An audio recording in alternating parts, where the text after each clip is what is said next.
Welcome to New Man, New Woman, New Week. I'm Ben Newman, and I am fired up to be with you to talk about your success journey. What fires you up in your life? And today I want to kick things off with talking about adversity and talking about challenge and getting real with you.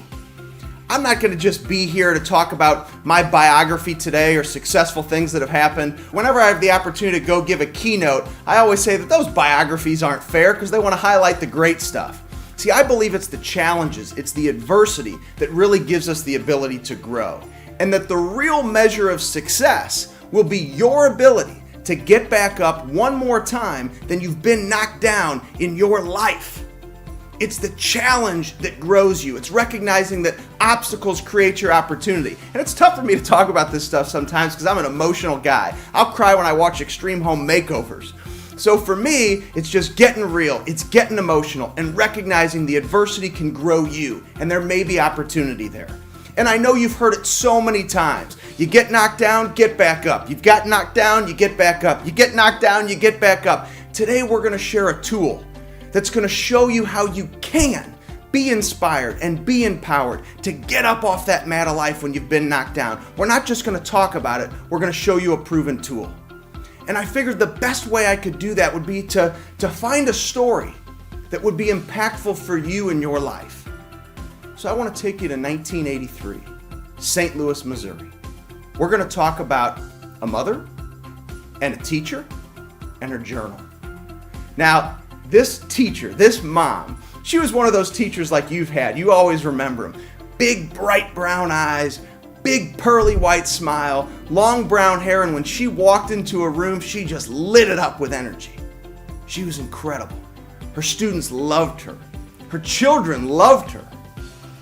Well, in 1983, this teacher, Janet, was diagnosed with a rare muscle disease called amyloidosis. Now, if you don't know what amyloidosis is, each and every one of us, in our muscles, we have an amyloid. And the amyloid helps to build up the muscles. Now, if you have an excess of amyloids, that means you have a disease called amyloidosis. At the time of her diagnosis, there were two hospitals in the United States treating the disease, Mayo Clinic in Minnesota and the Boston Medical Center. For some reason, Janet chose Boston. And she went to Boston. She met this doctor, Dr. Martha Skinner, a woman who was connected to embracing her adversity and studying this rare disease. There was no money for the disease. I'm sure that little voice sat on Dr. Martha Skinner's shoulder, just like that voice sits in your mind and says, just give up, Dr. Skinner. You're so talented. You're so intelligent. Study another disease. But she never gave up.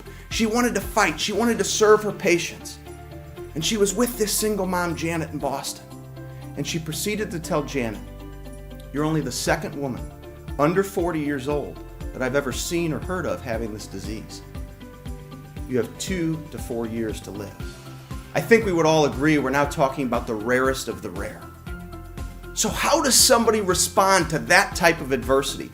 How do you respond in your life when you face adversity? Well, here's what was amazing. Janet, a single mom who was divorced when her youngest son was 6 months old, now faced with this rare disease, 2 to 4 years to live, she decided to keep this journal. It was an old blue Mead notebook, just like you used to have in grade school.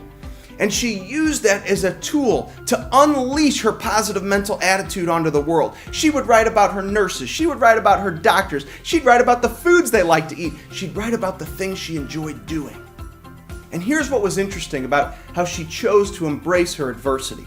You know, oftentimes for all of us, it's how we choose to respond to adversity that determines the long-term outcome in our lives. So Janet would get these phone calls from Dr. Martha Skinner in Boston. And Dr. Skinner would say, Janet, you need to come to Boston. We're going to increase your list of medications. It'll be over a page long. You're going to have to wear jope stockings around your legs to control the swelling. You'll have to wear a mask just to be able to go outside. And Janet would hang up that telephone.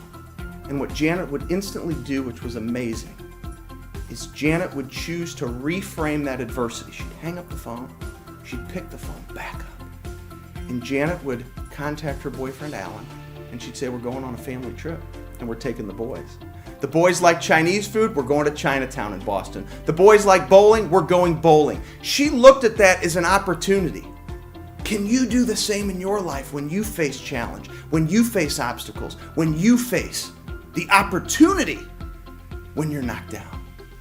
See, what Janet was demonstrating was how you can reframe in your life. As soon as she hung up the phone, she would say to herself, reframe, and then search for the solution. So when you face a challenge, that's the first tool that we're going to teach you on this journey together, is that when you face adversity, is to tell yourself to reframe and identify the solution that keeps you on a path to success so you can feel strongly about the outcome. And Janet did that with family. Janet did that with her children. She was always reframing to find the solution, and you can do that in your life as well. See, when Janet would come back to St. Louis, there would be those times where she could no longer tuck in her youngest son at night, one of her son's greatest memories. Her youngest son had to climb under her IV wires to tuck her in at night. But what was incredible about Janet is every night, without fail, no matter how tough it got, she would walk down the long hallway that led to that dining room table. And she would sit at that dining room table and she would pan over to the right and she'd look at her oldest son, Drew, and say, Drew, how was your day at school? And then she would pan across to the other side of the table and she would look me dead square in the eyes. And she would say, honey, how was your day at school? You see, the story I'm sharing with you is the story of my life.